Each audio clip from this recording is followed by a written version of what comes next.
अब तक आपने बागियों को लेकर जो उद्धव ठाकरे, आदित्य ठाकरे, संजय राउत जो नरम रुख दिखा रहे थे, उन्होंने सरकारी आवास वर्षा तक छोड़ दिया। अचानक उनमें अब तल्खी आ गई है। कैसे आ गई है तल्खी? क्या इसके पीछे भी कोई गेम प्लान चल रहा है? क्योंकि संजय राउत बेधड़क कह रहे हैं कि विधायक टूटने से पार्टी नहीं टूटती। उद्धव इमोशनल कार्ड के साथ कड़क भी बोल रहे हैं, जबकि आदित्य ठाकरे ने भी साफ साफ शब्दों में कह दिया है कि ज्यादा बोली लगी तो उन्होंने हमें छोड़ दिया। आखिर महाराष्ट्र की सियासत में ये कौन सी खिचड़ी पक रही है, जबकि बीजेपी अब तक खामोश है?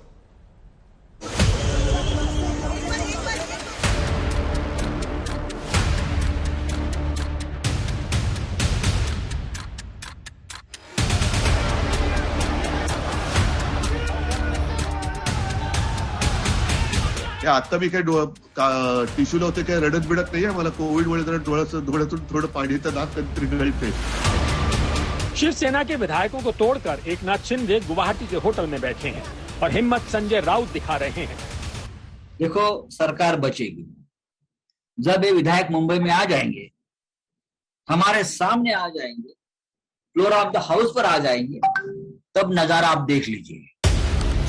55 में से शिवसेना के 38 विधायक लेकर होटल में एकनाथ शिंदे बैठे हैं और संजय राउत कह रहे हैं विधायक टूटने से पार्टी खत्म नहीं होती है।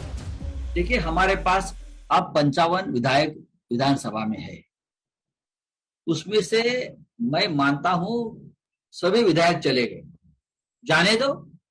कागज पे विधायक जाने का मतलब पार्टी खत्म हो गया ऐसा नहीं होता है। विधायक चले जाते हैं, पार्टी खड़ी रहती है, वापस विधायक चुनकर लाते हैं। 2 बार बगावत हुई है। नारायण राणे ने बगावत की, छगन भुजबल ने बगावत की, उनके साथ भी विधायक चले गए, लेकिन चुनाव में उसमें से एक भी विधायक वापस चुनकर नहीं आया। महाराष्ट्र में उनकी पॉलिटिकल करियर खत्म हो गई। इस बार भी जो विधायक रहेंगे उनके साथ, समझ लीजिए उनकी पॉलिटिकल करियर खत्म हो गई। शिवसेना से बागी तेवर दिखाकर विधायक एकनाथ शिंदे के खेमे में गए हैं और संजय राउत कह रहे हैं केंद्रीय एजेंसियां उनके विधायकों को धमका रही हैं। जिस तरह से ईडी ने इंटरेस्ट लिया था ये सरकार तोड़ने में और नई सरकार बनाने में, 17 हमारे एमएलए हैं जिनके ऊपर ईडी की कार्रवाई इस दरमियान शुरू हो गई। उनको धमकाया गया। मुंबई से उनको ईडी का एक अफसर और बीजेपी का एक अधिकारी, एक नेता, ईडी का अफसर ने उसके कब्जे में देते थे एमएलए और बोलते थे सूरत में जाइए, गुवाहाटी में जाइए। एकनाथ शिंदे होटल में उद्धव सरकार के गिराने का दम भर रहे हैं और संजय राउत कह रहे हैं कि खेल बीजेपी कर रही है। और भारतीय जनता पार्टी ने ये जो खेल शुरू किया है, ये जो आग लगाई है, इस आग में जलने वाले वही है। करीब 120 घंटे से महाराष्ट्र में सियासी उथल पुथल मची हुई है। अभी तक शिवसेना की तरफ से उद्धव ठाकरे, संजय राउत और आदित्य ठाकरे जो नरम रुख दिखा रहे थे, अचानक से वो गर्म होने लगे हैं। आखिर इसके पीछे का सच क्या है? बात आगे बढ़ाएं। शिवसेना से टूटे हुए विधायकों के लिए संजय राउत की एक धमकी और सुन लीजिए। महाराष्ट्र की जनता सड़क पर उतर गई है। आज 10 जगह पे जो विधायक चले गए, उनके घर पर, उनके कार्यालय के ऊपर बड़ी संख्या में लोगों ने मोर्चा निकाला है, आंदोलन किया है। ये तो एक स्टेप है, आगे आगे देखो क्या होता है। आपने अभी तक संजय राउत की भाषा देखी, बर्ताव देखा, बात करने का तरीका देखा।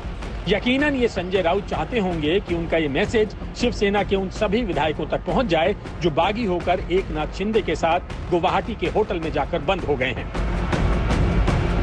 आपने संजय राउत को सुन लिया, अब उद्धव ठाकरे क्या कह रहे हैं वो भी आपको सुनाते हैं। जी हां, शिवसेना प्रमुख उद्धव ठाकरे ने पार्टी की मीटिंग में इमोशनल कार्ड खेल दिया है। उद्धव ठाकरे ने कहा कि जो लोग ये कहते थे कि हम मरने के बाद भी शिवसेना नहीं छोड़ेंगे, आज वो मरने के पहले ही हमें छोड़कर क्यों चले गए। उद्धव ने कहा कि ये तमाम लोग जी कर दिखाएं। उद्धव ठाकरे ये भी कहते हैं कि विधायकों ने उस शिवसेना को तोड़ने का काम किया है जिसे बाला साहब ने बनाया था। रक्ताचं पाणी करणारी शिवसैनिक पैसे। उद्धव ठाकरे ने मीटिंग में ये भी कहा जो सूखे पत्ते हैं उन्हें जाने दो, फिर से हरे पत्ते आएंगे। परवा मी बोललो आणि मी वर्षा सोडला आणि माझ्या मातोश्रीमध्ये आलो।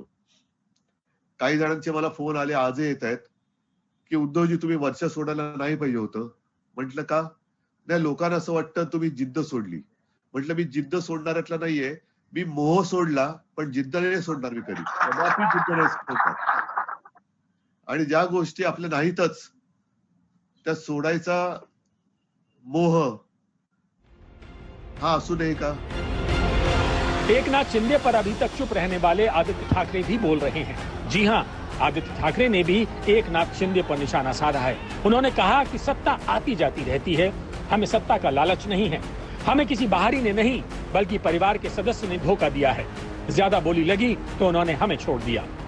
आणि सत्तेचं पण तुम्हाला सांगतो मी, आता आपली सत्ता आहे, आकडे आहेत ते तर राहणार. आणि आकडे विधिमंडळ जसं राऊत साहेबांनी सांगितलं असतात नसतात, सत्ता येत असते जात असते, हे सगळ्यांबरोबर होत असतं. उद्धव साहेब बोलले काही सांगू नका कोणाला, जे लोकांना वाटेल ते लोक करतील, कारण लोकांच्या भावना आपल्या सोबत आहेत. आपण चांगलं केलं, कोणाचं वाईट केलं नाहीये, हे लक्षात ठेवून पुढे जा. भले ही शिवसेना से बागी होकर एकनाथ शिंदे विधायकों के साथ गुवाहाटी के होटल में बैठे हों, लेकिन उद्धव ठाकरे, आदित्य ठाकरे और संजय राउत की सारी बातें उनके कानों में भी पहुंच रही हैं। अब एकनाथ शिंदे क्या कह रहे हैं वो भी आपको सुनवाते हैं।